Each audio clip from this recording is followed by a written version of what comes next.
Hi, everyone.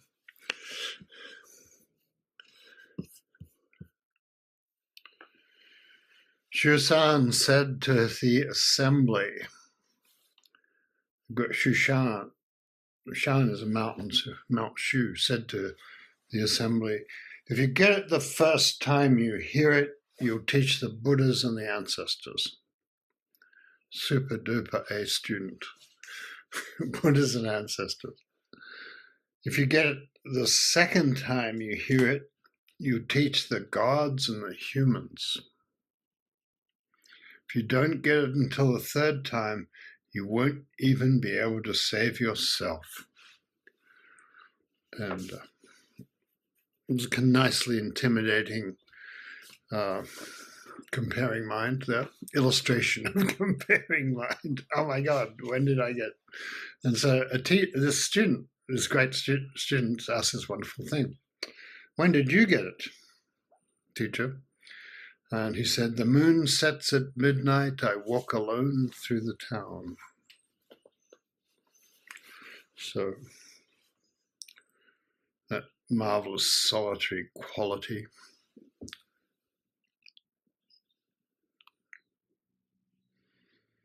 So hi, here we are.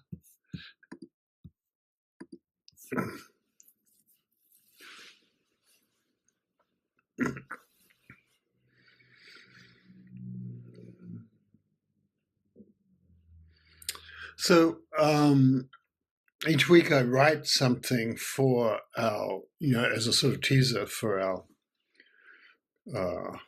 event on Sundays. And sometimes I know what I'm talking about and sometimes I don't.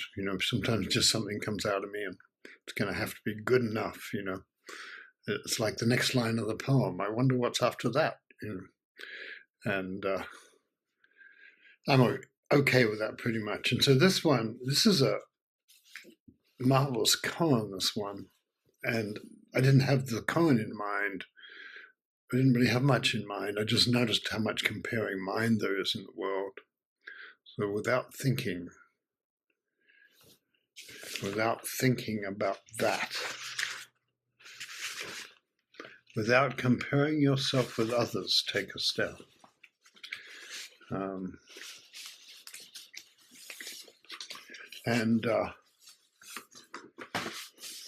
then this koan came, so I thought, oh, well, good enough. And I looked, there's a really interesting guy called Richard Sturmer in New Zealand, who's a poet, a performance artist, really, and a poet, and was at the Rochester Zen Center for about a decade. And now is somewhat of a teacher in New Zealand. I think he's still more of a performance artist. And although I don't know him, but he writes these marvelous dippy commentaries on the Book of Serenity, and we're doing the Book of Serenity for our open temple. So each week we do a different koan in the Book of Serenity, sometimes called the Book of Equanimity. I think Hinton calls it the carefree ease. So, and so I thought, well, I'll look up what he says for this koan, which is number, whatever it is, 70 something. And so I looked it up, and I haven't found the original of his book because he's in New Zealand. It was published by Tiny Press. But Terabes is a Hungarian site that just disregards copyright and steals everybody's work and puts it up. And I, for one, often abetted that stealing. So, works I can't find, or works I can't find at the moment, or I don't have time to, or something. And so I just knock it off, and it's sort of fun. And so I look it up and I look through, and there's one of his poems missing, and it's the one for this case. That was pretty funny. I thought, God, I'll have to write to him and find out how to get his book. So, without comparing yourself to others. But he did I'll give you another. He's written another couple of. Anyway, I'll give you one that isn't appropriate for this. I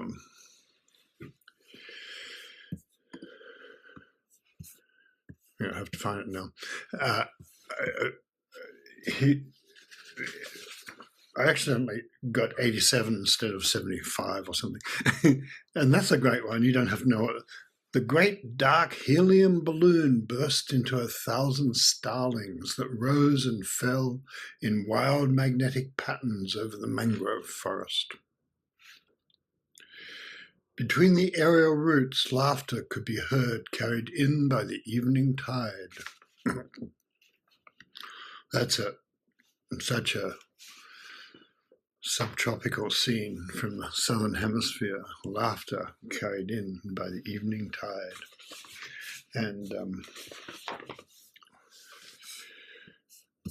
And he had a great one for case 2 in the Book of Serenity. is case 1 from the Blue Cliff record, which is Bodhidharma's vast emptiness. What is the first principle? The holy teachings, asked the emperor. Vast emptiness, said Bodhidharma. And vast emptiness is super important because of the way the mind is always comparing itself to others. How am I doing? Vast emptiness.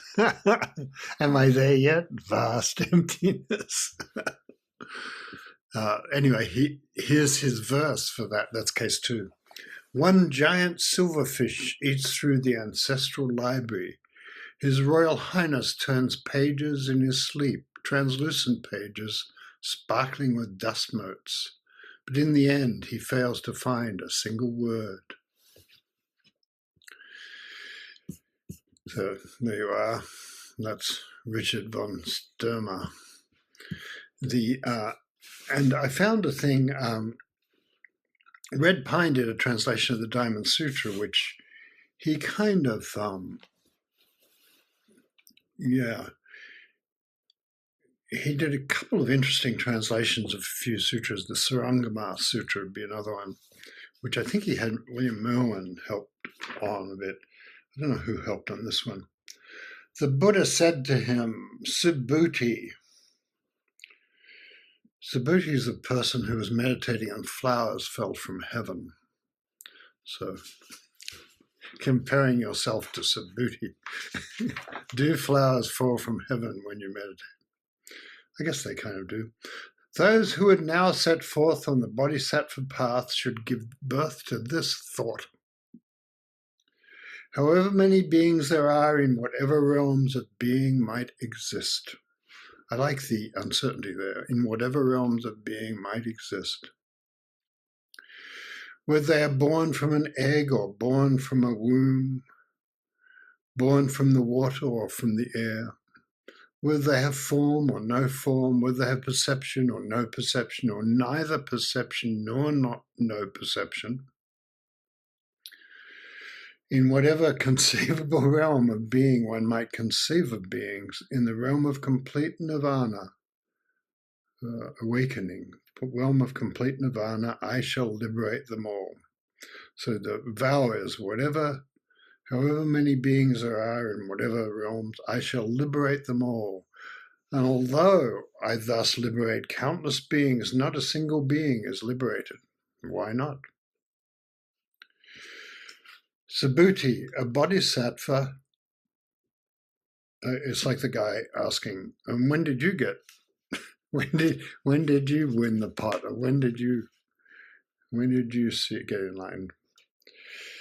Why not? And Subhuti, a bodhisattva who creates the perception of a being cannot be called a bodhisattva. And why not? Subhuti, no one can be called a bodhisattva who creates the perception of a self, who creates the perception of a being, a life, or a soul. So the answer, once again, is vast emptiness, nothing holy. So too much self in being a bodhisattva and helping others is kind of what the sutra is saying.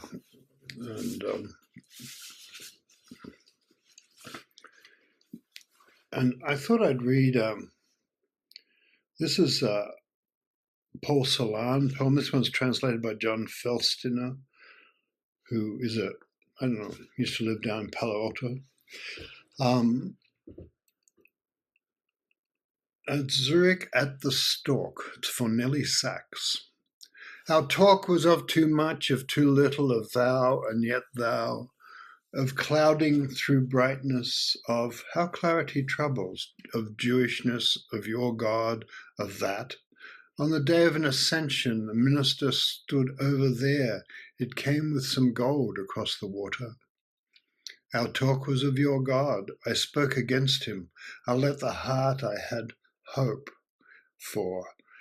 His highest death rattled his wrangling word. Your eye looked at me, looked away. Your mouth spoke towards the eye. I heard, we don't know. We really don't know, you know. We really don't know what counts. So, I don't know if you know about Celan. Was he was Hungarian. I don't know where he was picked up from. He wrote in German, and I think he was Romanian, but he was in a camp right at the end of the war, and he survived, kind of, although he committed suicide about 20 years later after he got out. But he was a marvelous, strange poet, and we really don't know, you know. We really don't know what counts. I think he was Romanian, but as I said, wrote in German. So, the koan, the answer to this koan is, of course, I walk alone through the town in the darkness, in the not knowing. When you don't know what counts, I walk alone. I walk alone. And it's kind of the solution. I have a friend who, I just saw it on Facebook this morning, wrote this sort of moving plea about, I didn't realize getting old would be hard, you know, so, and it's one of those comic things. Oh yeah, right, I forgot. You know, why wasn't I informed? My body would hurt and my husband would lose his memory and things like that, you know. And I thought it'd be kind of cool not to have to work and to get a pension and things like that. So it's like that. We really don't know. We really don't know. We really don't know what counts. And of course, maybe getting sick, having your husband lose his memory, things like that is what counts. Maybe no matter what your condition, here you are. It's a nice thing to be here. And there's that thing about discovering being here. The being here, marvelous thing. So, kind of famous koan, and the idea of the three stages or three phases is kind of old, and it's just, you know, let's cut up the world into three stages, you know. It's an easy idea to come by. Let's call them Buddha, Dharma, and Sangha.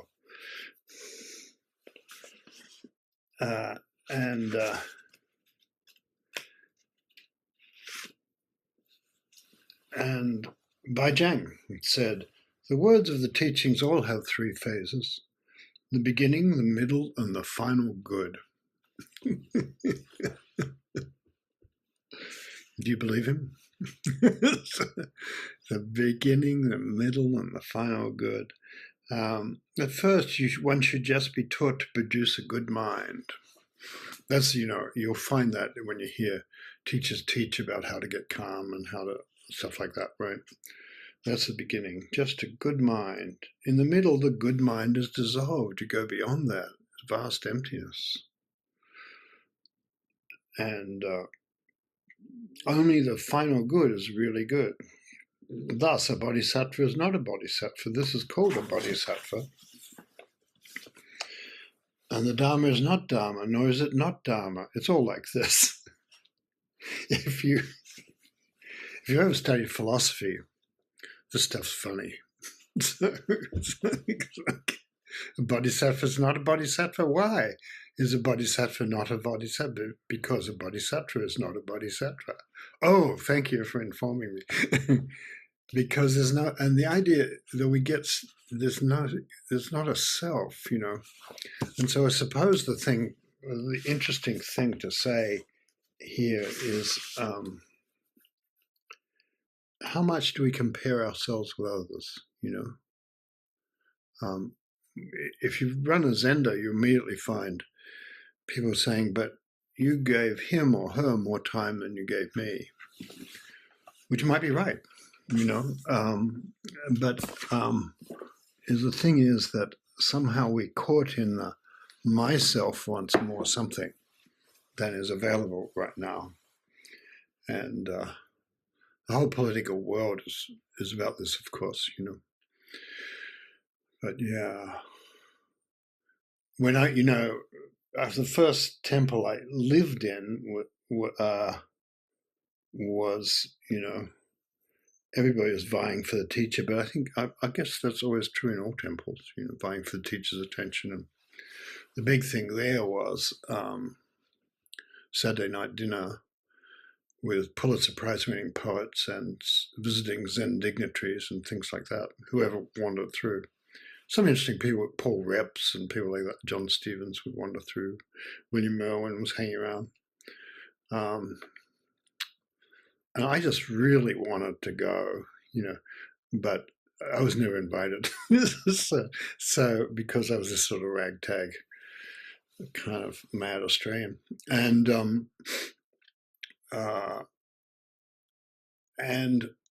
at some stage I thought, well, what did you come for? What did you come here for?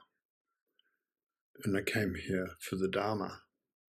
Do you come here for the robe or the Dharma? I came for the Dharma, not for the robe, not for the Saturday night dinner. And later on, I don't know what other people might have made that good, but my teacher was actually not a lot of fun to have Saturday night dinner with. And our personality just really didn't suit in that way. But, you can love somebody but not really enjoy having Saturday night dinner with them. So that was kind of, and so somehow that's the not having a self thing comes up when I think a couple of us were talking this morning, and I was thinking, the things of the Dharma, you learn pretty quickly, and then you have to integrate them, but you learn pretty quickly, hang on, I'm reaching for the wrong things that won't really make me happy. And Shoushan's showing this. He's showing, some people are quick and some people are slow and all that, but Buddha nature is Buddha nature. The dog has Buddha nature, so on. The blossoms, everybody's got Buddha nature. The hawks, there goes the raven, the ravens, all got Buddha nature. The raven's trying to make my acquaintance right now. If I walk outside, it flies to a nearby tree and croaks a bit, and I think, oh, we got some peanuts for you, and I walk off to get it, and I come back with the peanuts, but the raven's gone already, so we're still working out our relationship. And what does it mean? It means vast emptiness, nothing holy. What does the raven symbolize? That's what the raven symbolizes. So there's some tremendous thing about knowing that we long for whatever it is we long for, something other than what we are, other than what we have. We all have something someone else has. But one of the things meditation gives you, I think, is some peace about that. It doesn't matter. It's not important. Richard von Sturmer says, a giant silverfish has eaten all the words off the pages. So that's a very Southern Hemisphere thing where a silverfish eat the books. So I've never had that happen here, but you open a book and there's just this lattice, fine lattice of paper and words. The enemy of scholars is the silverfish. So and realizing that, what kind of person would I be if I got what I wanted? I still wouldn't have what I wanted. It really, as Paul Celan says, it doesn't matter. It doesn't count. And yeah, it really doesn't matter. And so we spend a lot of time wondering what people think of us or minding their business about what they think of us. Well, you think I don't know, I was sort of just eating my breakfast. I wasn't thinking anything particularly. and we can't help that. So there's something about when we notice that we're in comparing mind, in a way we have to enter there. That's got to be a gate too. That the obstacle is the gate. So comparing mind can be its own gate. There's incredible relief in the Zendo when we get beyond that. We find that,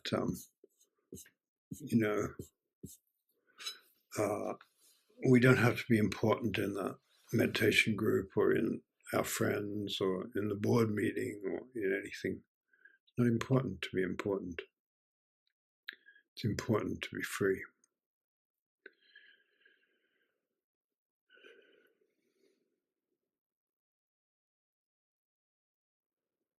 I don't know. Yeah. And I think the thing,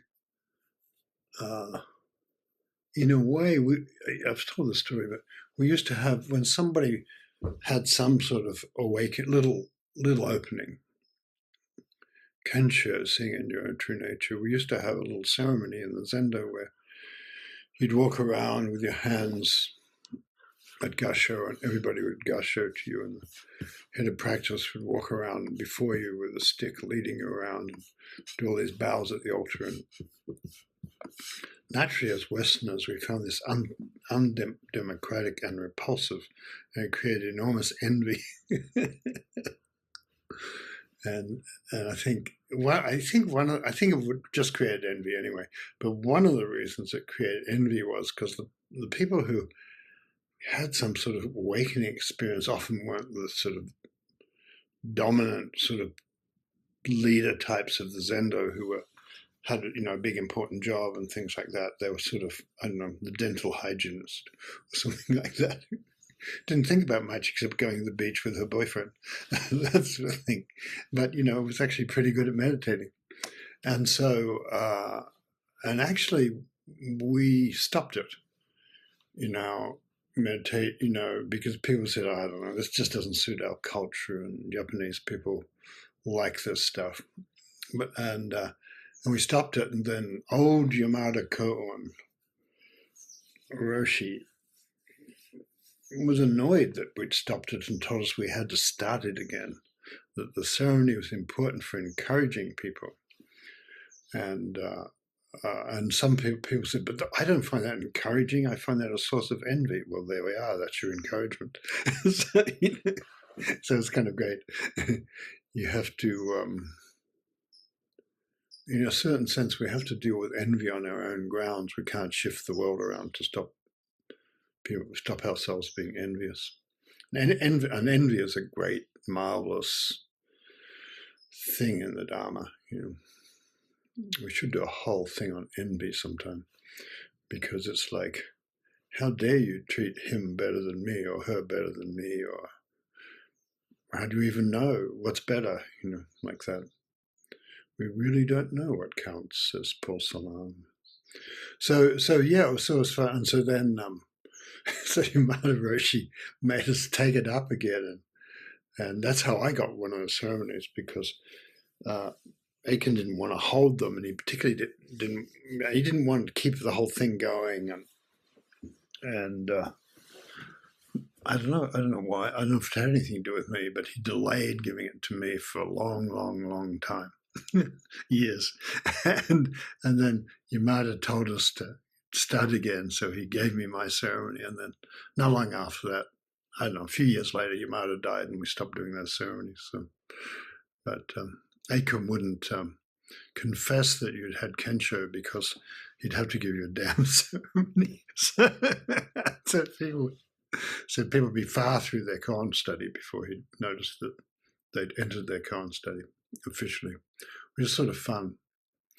But you can tell, I could tell that it had nothing to do with why I'd come to the Zendo and what I wanted from the practice, So what we want is freedom and love and those kind of things, right? And what we want is to be free from our own desire to be more important than others and things like that.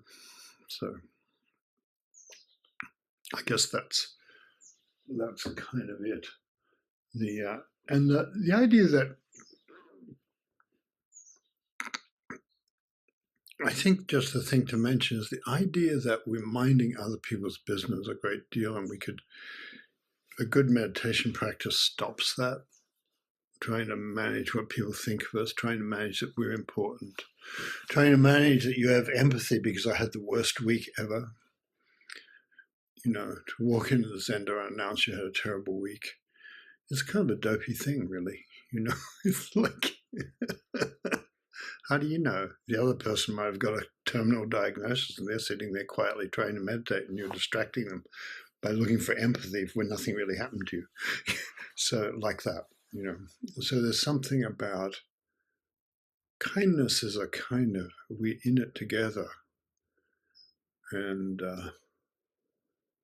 just having that, to be at peace together, is a marvelous thing, actually. To be at peace together. And gradually the meditation opens gates and locks fall off and things like that. And you don't want that. But then, integration of the practice is, it comes back and then you have to struggle free of the coils again, like that. If you get it the first time you hear it, if you don't get it till the third time you hear it, you won't even be able to save yourself. You won't be able to save your own ass.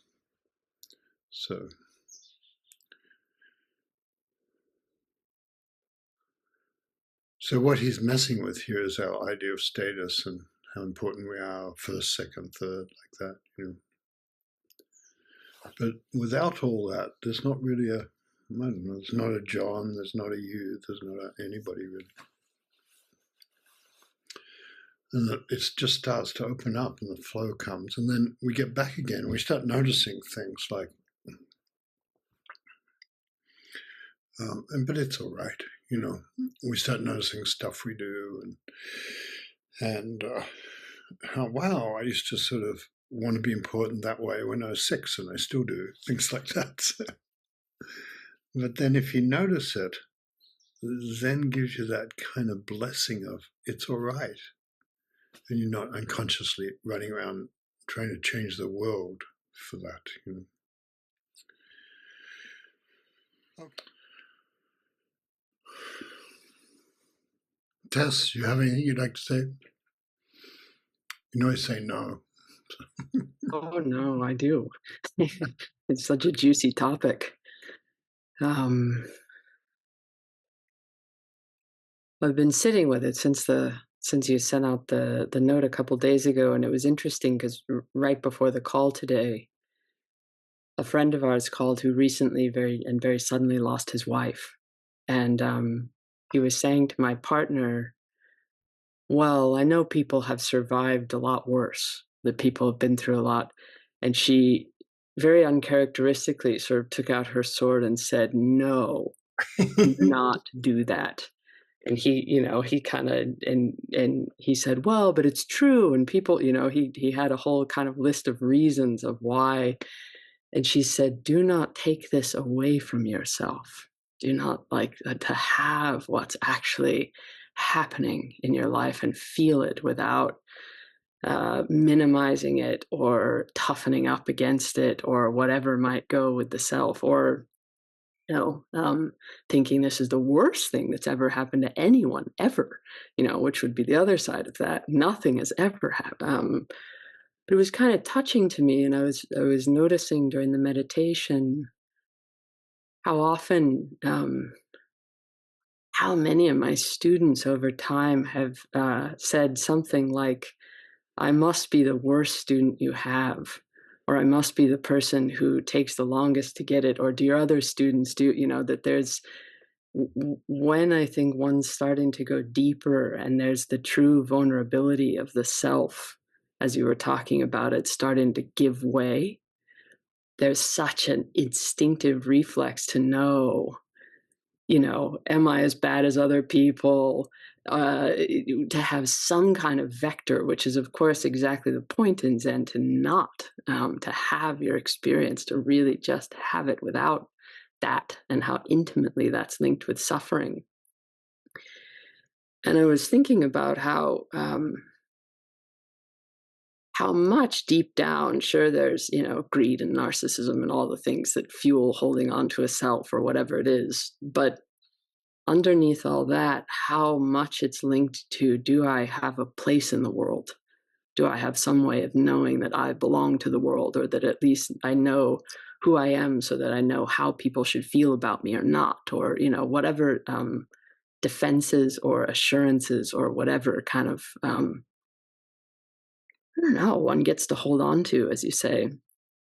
And it's been interesting because in the last week or so, we have a new little cat in our house, and I've been watching how that effect happens not only in people but other cats, who think, now there's someone, maybe this cat will be more loved than I am, and do I still get my treats, and do I still get my cuddles? And the humans think, well, who will the kitty like more? And that it's just so insidious, but deep down, I think there's this incredibly vulnerable sense that, do I belong to the world? And so I love the pairing it with this koan, that it doesn't come with assurances. It just somehow comes with this intimacy of being with the world itself, once I'm not trying to hold on to any particular version of me or anyone else. So I think that's it. Thank you. Very good. George, do you have anything to say? Hi. Thank you. Yeah, I worry a lot about what people think about me. Right now, I'm worrying about what everybody's thinking about me. And when I meditate, I try to go the other way and sort of imagine an emptiness where I have no attributes and nothing for anybody to judge. And works once in a while, and a lot of the time it doesn't. And I go back into the world, and well, going back to the world here, I'm in relative country in the off season, and I haven't seen anybody actually for 2 days, except for the checkout guy at the lumberyard. So there's not much worry about what people think about me, look at me. But when I live in Brooklyn, when I'm teaching, I live in an area. Well, it's a Polish area, and I don't care what the Poles think about me because they all hate the people who've moved in. so, so how they're. It doesn't matter how you kind of carry yourself. But when you walk a little further out of the neighborhood, there's so many beautiful young people, and I can't help myself. When there's a beautiful young woman walking toward me, I want to, I sort of straighten my shoulders and tighten up my gut, and invariably, not only do they not look at me, they don't see me, or at least that's the impression I get, is I'm completely invisible. And time again, after some of these experiences, I'm walking down the street and thinking, this is what it must feel like to be a ghost. And there's something incredibly freeing about that feeling, where they can't see me and I can just exist in the world and watch them and really take pleasure in them without any kind of worry. And that's where all your wonderful commentaries have led me. Thank you. Walking alone through the town. It's kind of nice. Yes, it's an important thing, I think. Gradually, we realize there's something deeper and more valuable than what you think of me. And what you think of me is none of my business. It's not even any of your business, actually, but it's certainly none of mine. And Alison. I was thinking about what Tess said about what we find is that what we're actually after is feeling ourselves at home and welcome in the world. And one of those first discoveries that you make, and I certainly made in those first sessions, was how part of the mind is looking for how I'm not included. It's like always looking for evidence of one or the other. I'm included, and suddenly I'm like, I pop the champagne, and I'm sort of, sort of slightly tipsy with how I'm included. And the teacher thought I said something wise, and then there's this crash, and you find yourselves. I would find myself just it wouldn't last, and there'd be some intimation of always looking outside. Oh, they either I would start to condemn myself and I'd drag myself down, or I'd see the teacher smiling at someone else, and or I wouldn't be called. This is something that would happen in Sesshin a lot, where you'd put your name on a list, or you'd put your card out and request to see a teacher, and then I'd just sit there and watch other people being called. And I know this is an ongoing source of extreme suffering in session, because now I'm on the other side of it, and I hear from my students, how they come in weeping at the end of the day. It was something I said yesterday, that's why I didn't get called. And and actually, I just told my liaison, surprise me. I don't have any order today. And so I think that's one of the discoveries in some kind of practice, is the the way that part of the mind is searching and for my place, and a very searching and throwing myself in and out of suffering, or it's actually all suffering. We discover the activity of suffering. We discover how it is I make myself unhappy, and how I make myself feel separate from the world and outside. And it's the activity itself. And when that goes into abeyance, I discover I'm already there. I'm already welcome. The entire world, the storehouse of treasures, opens by itself. Yeah. Thank you. Yeah, there's something,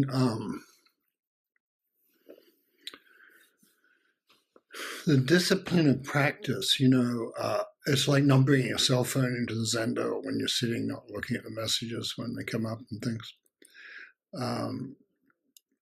Walking down the street is the same. What do people think of me? Are they noticing me?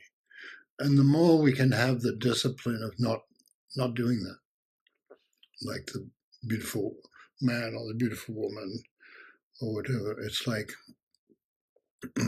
incredibly helpful not to leave yourself for other people's judgments. Imagine judgments, really, because you have no idea what they're thinking, and they're thinking they're ugly or whatever it is. and you have no idea that. And so you're like, it's kind of a one-trick pony thing. We need to do something else rather than worrying what other people are thinking of us. It's immensely valuable if we can interrupt that. So yeah, a lot of the moves that teachers make are actually just designed to interrupt that, and that's why people find them incredibly offensive, and so wounded, and go and tell all their friends the horrible things that the teacher did. Sigh. And yeah, that's all right. John Joseph, do you have anything to say about people's looking for other people's approval, things like that? I love the koan.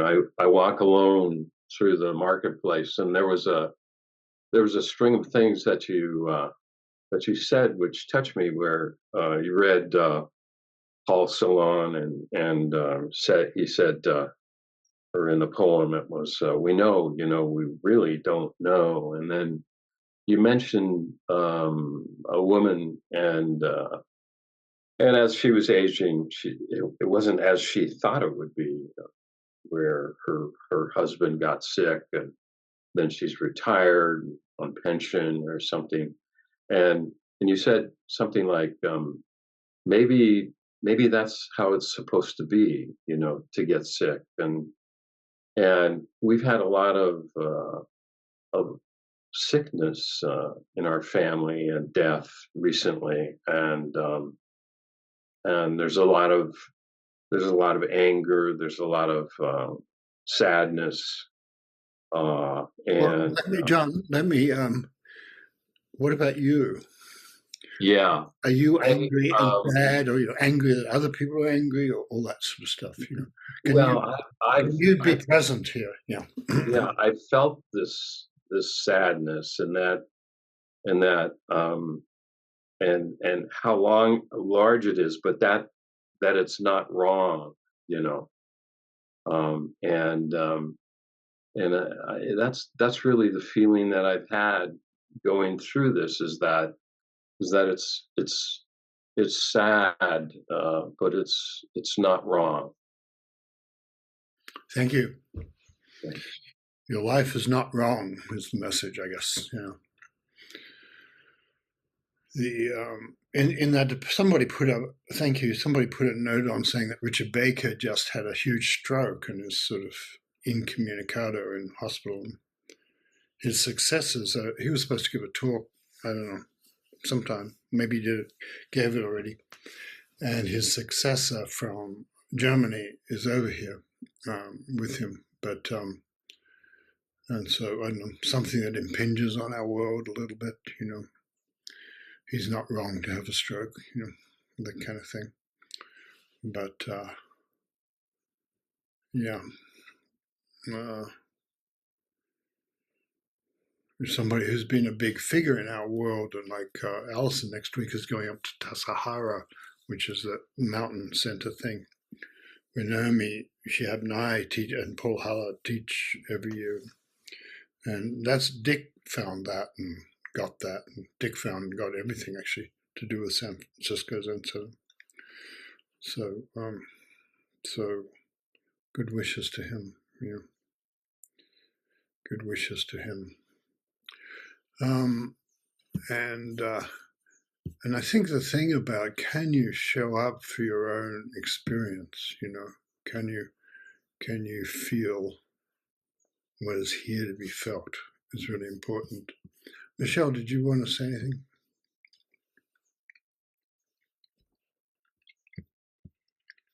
I have just something a little different, sort of maybe more in the realm of vast emptiness. I was listening this morning. There's a woman who wrote a piece for the New York Times 15 years ago or something about the 36 questions to ask if you want to fall in love with somebody. And then they've brought it back up recently. And I was listening to a story about it. And in the story, I think it was her, but I'm not even sure. But somebody was comparing, I think it was talking about, at the end of that experience, you look into somebody's eyes for like 4 minutes. And they were describing the feeling of being in love, or love, as being like when you repeat a word over and over again until every idea that you have about the meaning of that word goes away, and it's just what it sounds like. It's just what it is without our ideas about it. And I thought that was kind of a nice connection. Thank you very much. Eduardo Fuentes, our sensei in Chile. Do you have anything you want to say? Yeah. What came up for me was this sense of lack, sense of insufficiency that I had from very early on in my life, and how much it has driven me and pushed me, into trying to acquire, ask, how is it?